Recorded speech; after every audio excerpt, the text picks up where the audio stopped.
En la épica batalla de Mühlberg, 11 valerosos españoles jugaron un papel crucial para poner fin a la guerra de Esmalcalda. Su destacada valentía marcó el desenlace de la contienda, consolidando así un hito memorable en esta batalla. Es hora de sumergirse y descubrir la historia de nuestro país, la España de ayer y de siempre. A pesar de tener un montón de tierras bajo su mando, el rey no podía relajarse ni un minuto. Siempre estaba ocupado, ya sea enfrentando a Francia en Pavía o peleando contra los turcos en nombre del catolicismo. No salía de casa sin su espada, armadura y escudo, siempre listo para lo que viniera. La vida del rey era una mezcla constante de batallas y deberes.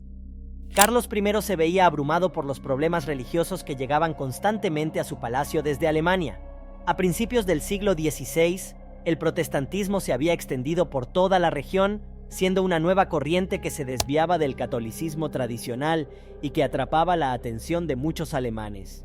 Esto desencadenó enfrentamientos entre las tropas del emperador y los seguidores de esta nueva fe, convirtiendo la gestión de asuntos religiosos en una carga constante para el monarca.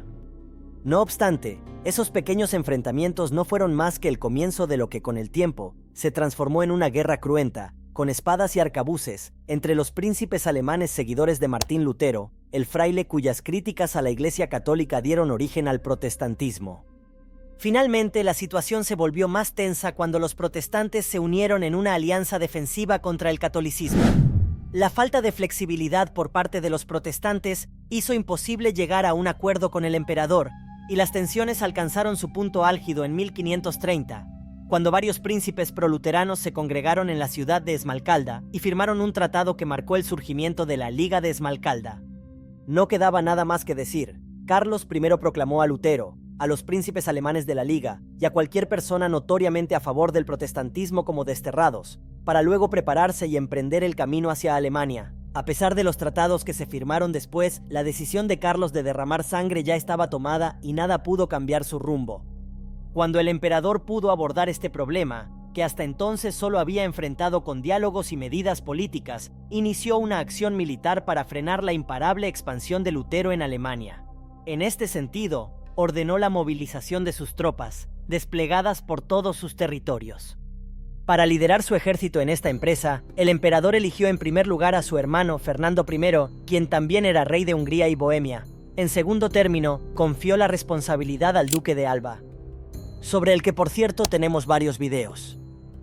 La expedición imperial llegó a Alemania varios meses más tarde, aunque no en su totalidad, lo que obligó al duque de Alba a ingeniar estrategias para enfrentarse a los protestantes hasta la llegada de refuerzos.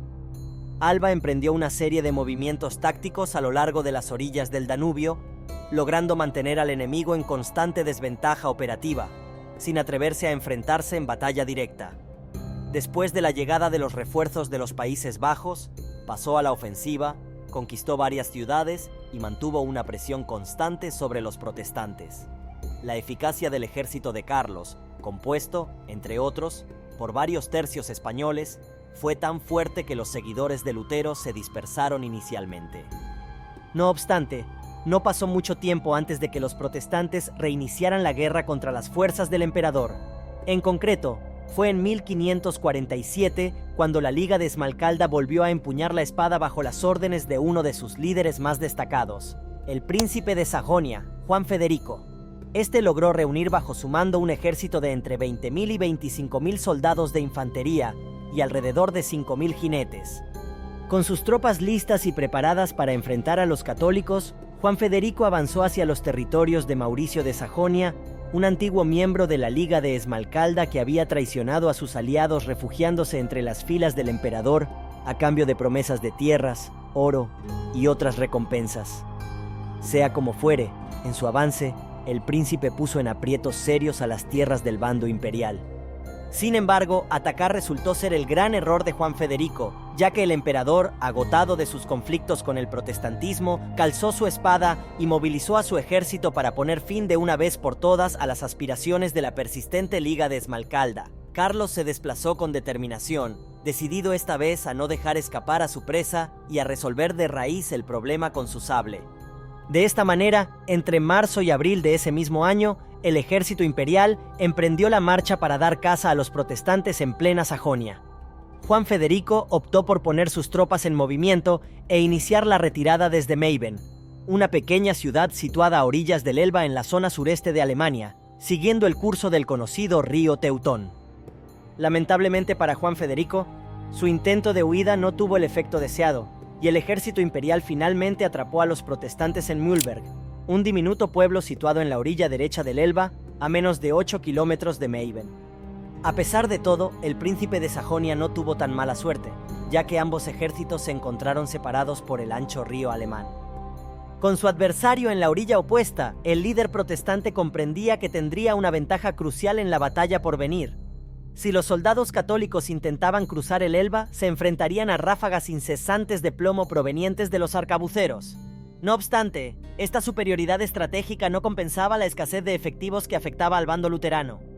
Ante la evidente superioridad numérica del ejército imperial, Juan Federico tomó la decisión de retirarse rápidamente. En vísperas de la batalla, la desproporción numérica entre los contendientes no podía ser más evidente. Mientras el príncipe elector contaba con 6.000 soldados de infantería y 3.000 de caballería, el ejército imperial sumaba un total de 20.000 infantes y 6.000 jinetes. Juan Federico había contribuido a crear esta desproporción al enviar varios contingentes a la frontera y destacar guarniciones en diversas plazas, cayendo así en uno de los errores más fatales para un comandante: intentar protegerlo todo, dispersando sus fuerzas. Ante la abrumadora superioridad de las fuerzas imperiales, el príncipe de Sajonia optó por no apelar al honor y siguió con la estrategia de sálvese quien pueda. Por lo tanto, decidió en primer lugar destruir todos los puentes cercanos para impedir que los soldados enemigos cruzaran el Elba. Además, ordenó a un destacamento de sus mejores arcabuceros que se situaran en un dique cercano al río para detener el avance enemigo en caso de que Carlos decidiera atravesar el agua con sus hombres. Además, decidió que las carretas de provisiones, la artillería y la infantería emprendieran una retirada veloz en dirección a un bosque cercano donde los soldados imperiales enfrentarían dificultades para perseguirlos. Por último, el corpulento Juan Federico ordenó que desmontaran y prendieran fuego a un puente provisional de pontones que su ejército llevaba consigo. El 24 de abril, el contingente imperial, con la destacada presencia de varios tercios españoles, marchó al compás de tambores y flautines hacia el Elba.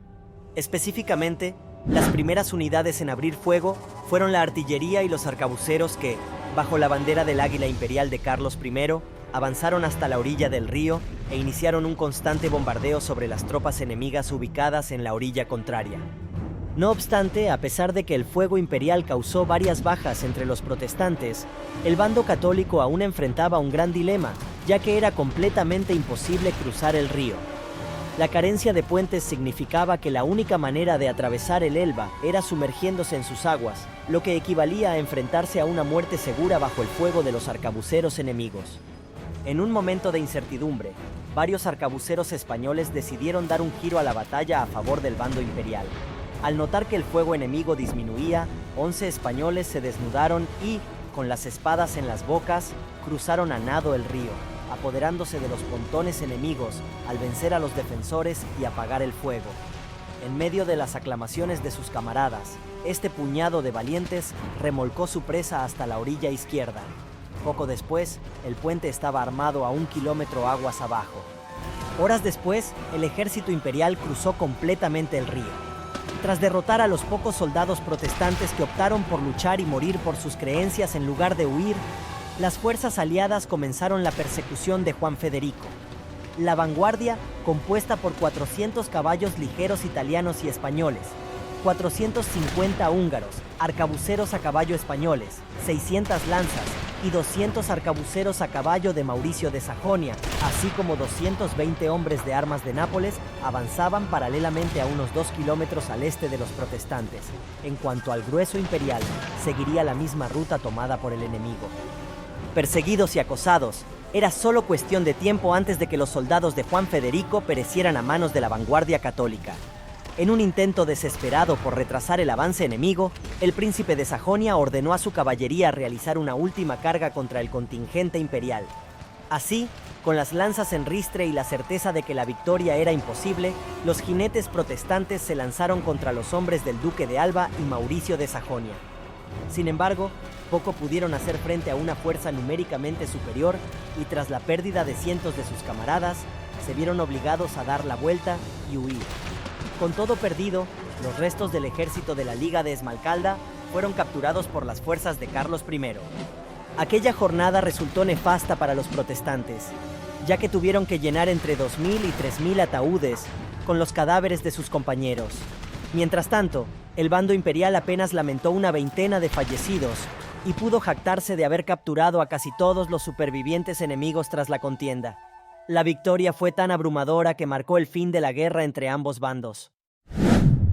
Recordarte que si quieres conocer todos los secretos de España, te dejo la newsletter en la descripción. Sin nada más que contar por hoy, solo te pido no olvidar el pasado de tu historia.